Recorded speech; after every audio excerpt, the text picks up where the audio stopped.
Thalassery Eranholi Chonadam west U P സ്കൂളിന് സമീപം വൻ തീപിടുത്തം. പെയിന്റും സിമന്റും വിൽപ്പന നടത്തുന്ന KM ട്രേഡേഴ്സിന്റെ കടയിലും ഗോഡൌണിലുമാണ് തീപിടുത്തമുണ്ടായത്. ലക്ഷങ്ങളുടെ നാശനഷ്ടമാണ് ഉണ്ടായത്. തലശ്ശേരി പാനൂർ കൂത്തുപറമ്പ് സ്റ്റേഷനുകളിൽ നിന്നും എത്തിയ അഗ്നിശമന സേനയുടെ 3 യൂണിറ്റുകൾ 2.5 മണിക്കൂറോളം വെള്ളം ചീറ്റിയാണ് തീയണച്ചത്. വേഗത്തിൽ തീപിടിക്കുന്ന പെയിന്റുകളും തിന്നറുകളും മുഴുവനായി കത്തിനശിച്ചു. ലക്ഷങ്ങളുടെ നാശനഷ്ടം സംഭവിച്ചു. എരഞ്ഞോളി ചുങ്കത്തെ KM മഹേഷിന്റെ ഉടമസ്ഥതയിലുള്ളതാണ് സ്ഥാപനം.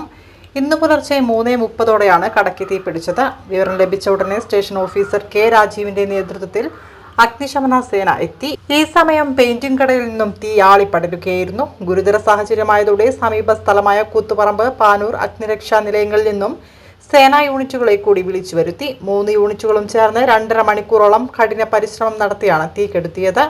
സിമന്റ് ഗോഡൌണിന് സമീപം ആരോ മാലിന്യങ്ങൾ കൂട്ടിയിട്ട് കത്തിച്ചതിൽ നിന്നും തീ പടർന്നതാണ് ഗോഡൌൺ കത്താനിടയാക്കിയതെന്ന് സൂചനയുള്ളതായി അഗ്നിശമന സേനാ വൃത്തങ്ങൾ പറഞ്ഞു. കൂടുതൽ അന്വേഷണം നടത്തിയാലേ യഥാർത്ഥ കാരണം അറിയാനാവൂ.